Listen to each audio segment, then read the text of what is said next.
Guys, mayong adlaw sa tanan guys. Naanapod ta karon diri guys sa ato ang mga kaibigang diwindi. Tungod kay gipaanhi ko karon ni Linyo guys para pod nga maka andam ta sa pagsugat sa New Year. Maayo ni guys kay naay magpa-abot sa tuwa mga babala po ito guys ha. Dahil malapit na talaga mawagtang ang December. Ang kasunod ani guys, January 2026. Pero buti na lang guys, may mga kaibigan po tayong diwindi na gustong magpaabot po sa atin kung unsa man ang ilahang nakita sa ilahang kaharian.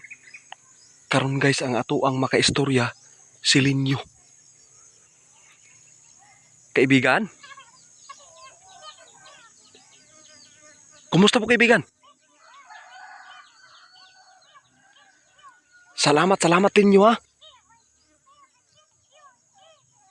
Ay, salamat guys. Alam po ni kaibigan guys ha. Nasa message guys.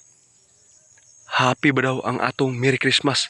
Happy Merry Christmas po daw sa tanan nga mga supporters niya at naniniwala po sa ating kaibigang diwindi. Salamat kaibigan ang akong ipaabot sa imo ha. Nagpasalamat ko kanimo kaibigan kay naa ka mo magpakita diri sa muang kalibutan para magpaabot kung unsa man ang nakita diri nga angay ninyong ipaabot sa mo kaibigan. Salamat kaibigan ha.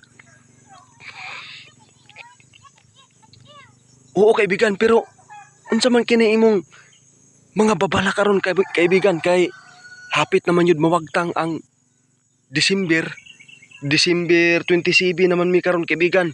Pero naapa kay mga nakita karon kaibigan nga sa pagsugat sa New Year.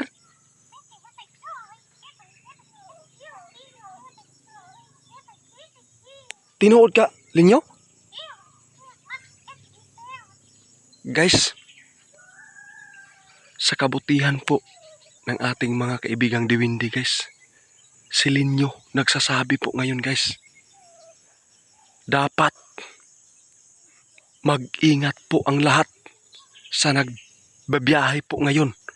Bisan asa nga lugar ni guys ha, nakitaan karon sa tuang diwinding Linyo.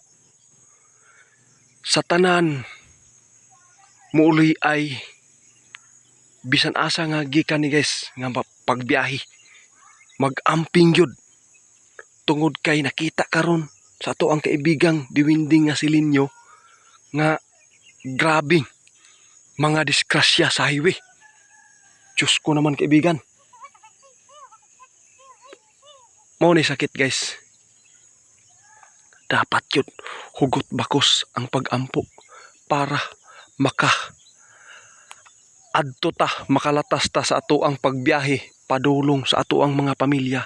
Dapat yun safety ang tanan. Kay nakitaan yun karon sa atong kaibigan karong bulana yun. Hapit naman yun mawagtang ang December guys. Simpre bisan asa karon guys nagkabisi-bisi tungod sa pagbiyahe, pag uli kung asa gikan nagtrabaho. Pero ang nakita lang yun ni kaibigan karon nga maot guys, kaning mga sasakyan daghan daw ang nakita karon ni kaibigan nga bisan asa nga lugar walay pili ni guys mag-amping. Oo, dapat guys ang una dong buhaton, sige kaibigan, tanawa guys, dapat bag-og mga gulong ang pagbiyahe. Tapos safety first daan guys, susihon daw daan ang mga manubila, mga brake. Mao ba ni kaibigan?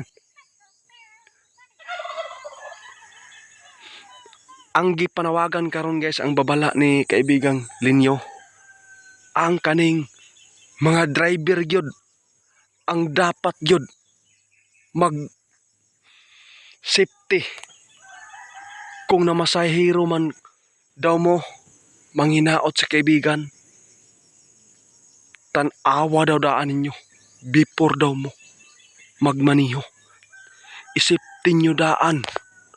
Pinakadelikado guys kaning mga batsilor. Dapat safety. Oh, kaibigan. Grabe. Grabe gyud daw guys. Kay ang nakitaan karon ni kaibigan guys. Bisan asa nga lugar guys. Kung nanarbaho man, pauli sa ilang mga probinsya. Mao ni pinakaluoy guys, basin. Simba ko lang. Manghinaot nga dili gyud mahitabo. Kay nakitaan karon ni kaibigan.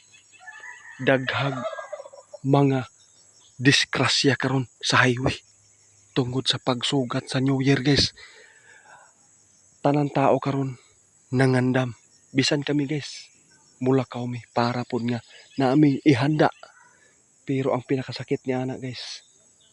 Kung simba ko, ikaw maatlan ana nga disgrasya.